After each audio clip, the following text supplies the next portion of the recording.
heat trick ဆိုတာခြေပနှောင်းကိုအသုံးပြုပြီးလူပေးတဲ့ဂိုးသွင်းတယ်လို့ပဲပေါ်ပြထားတယ်လူတိုင်းကလည်းဒီလိုပဲသိထားကြတယ်ဒါဆိုရင်ဒီ heat trick scale မပါတဲ့ကစားသမားတွေကနောက်ပေါက်ကိုအသုံးမပြုကြတော့ဘူးလားမှားပါတယ်ကျွန်တော်အခုပြထားတဲ့ကတ်တွေက heat trick scale မပါတဲ့ scale editing နဲ့လုပ်လို့မရတဲ့ POTW ကတ်တွေပဲဖြစ်တယ်ဒါပေမဲ့ဒီကတ်တွေကနောက်ပေါက်ကိုအသုံးပြုပြီးလူပေးတာမျိုးတော်တော်များများမြင်မှုကြမယ်သတိပြုမိကြမယ်လို့ထင်ပါတယ်ဒါဆို heat trick scale မပါဘဲနဲ့ဒီကောင်တွေကနောက်ပေါက်ကိုအသုံးပြုတယ်ဆိုတော့ heat trick ကဘယ်လို scale မျိုးလဲလို့မေးစရာဖြစ်သွားခဲ့ပြီပဲဖြစ်တယ်ကိုနာမီကပြောတာတော့ even front artwork positions ကစားသမားကခန္ဓာကိုယ်ပုံစံအနေထားကိုယ့်ရုပ်ကာယဖြစ်နေအောင်ခြေပနှောင်းကိုအသုံးပြုပြီးလူပေးတာကို heat trick လို့ခြေပူရအားဖြင့်ပြောထားတယ်ဒါဆိုရင် Messi, Neymar, Harry Kane, Bellingham, De Bruyne, Mbappe တို့ကထပ်သမျှကတ်တိုင်းမှာ heat trick ဆိုတဲ့ scale လုံးဝမပါဘူးအနည်းဆုံးပြောရရင် scale editing လုပ်လို့မရတဲ့ POTW ကတ်တွေမှာ heat trick scale ငကိုတွေကလည်းမပါဘူးထပ်ထဲလို့လည်းမရဘူးဒါပေမဲ့ဒီကတ်တွေကနောက်ပေါက်ကိုအသုံးပြုပြီးလူပေးတာမျိုးမကြခဏမြင်တွေ့ရတယ်ဗျာကျွန်တော်အနေနဲ့အချိန်တော်တော်ကြာလေ့လာပြီးတဲ့အခါမှာတော့တိကျတဲ့အဖြေတခု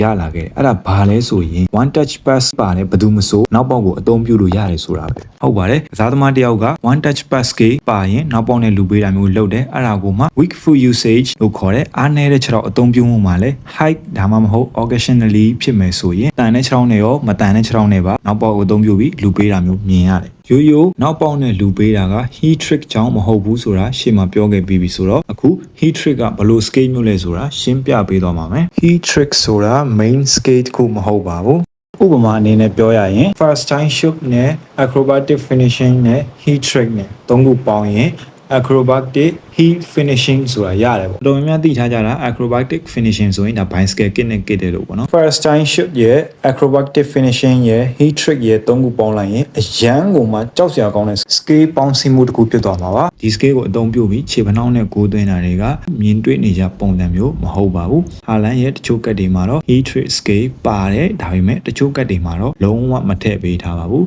ဒါကတော့ကိုနာမီရဲ့နှိမ်ထားတဲ့အချက်ပါနောက်တစ်ခုအနေနဲ့ကတော့စိတ်ထန်းနဲ့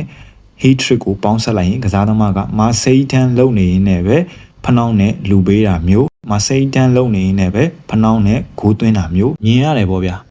နောက်တစ်ခုအနေနဲ့ကတော့ sombrero နဲ့ heat trick နဲ့နှစ်ခုပေါင်းဆက်လိုက်ရင် sombrero heat flick ဆိုတာမျိုးရတယ်ပေါ့ဗျာ sombrero ကတစ်ခုတည်းဆိုရင်ခြေကုံနဲ့ပဲဘောလုံးကို flick လုပ်တာဒါပေမဲ့ heat trick scale နဲ့ပေါင်းလိုက်မယ်ဆိုရင်ခြေဖနှောင်းနဲ့ပဲဘောလုံးကို flick လုပ်တာမျိုးကျွန်တော်တို့မြင်ရတယ်နောက်တစ်ခုက one touch pass နဲ့ heat trick ဒီနှစ်ခုပေါင်းလိုက်ရင် acrobatic heat pass ဆိုတာမျိုးရတယ်ဗျဘယ်လိုမျိုးလဲဆိုရင်လုံးဝမူမှန်ဝင်အနေထားကြီးကနေတော့မှဒါဒီကစားသမားမှာ one touch pass ရှိတဲ့အတွက်ကြောင့်မလို့တစ်ချက်တည်းနဲ့ခြေပနှောင်းအသုံးပြုပြီးကိုလူစီကိုပို့လိုက်တာမျိုး heat trick ဆိုတဲ့ scale ပါရင်ခန္ဓာကိုယ်အနေထားမမှန်ကန်တာတော့မှ clear လုပ်တဲ့အခါမှာခြေပနှောင်းနဲ့ clear လုပ်တာမျိုးတစ်ခါတလေမှမြင်ရတယ်heat trick ရဲ့အကြောင်းကတော့ဒီလောက်ပါပဲညီကိုတို့အနေနဲ့လည်း comment မှာဝင်ရောက်ဆွေးနွေးညှင်းခုန်သွားလို့ရပါတယ်ဒီဗီဒီယိုလေးကညီကိုတို့အတွက်အကျိုးရှိတယ်ဆိုရင်နောက်ထပ်ဗီဒီယိုလေးတင်ပေးဦးမှာဖြစ်လို့ကျွန်တော်ရဲ့ Facebook နဲ့ YouTube channel ကို subscribe လုပ်ပြီးဖို့ပြောရင်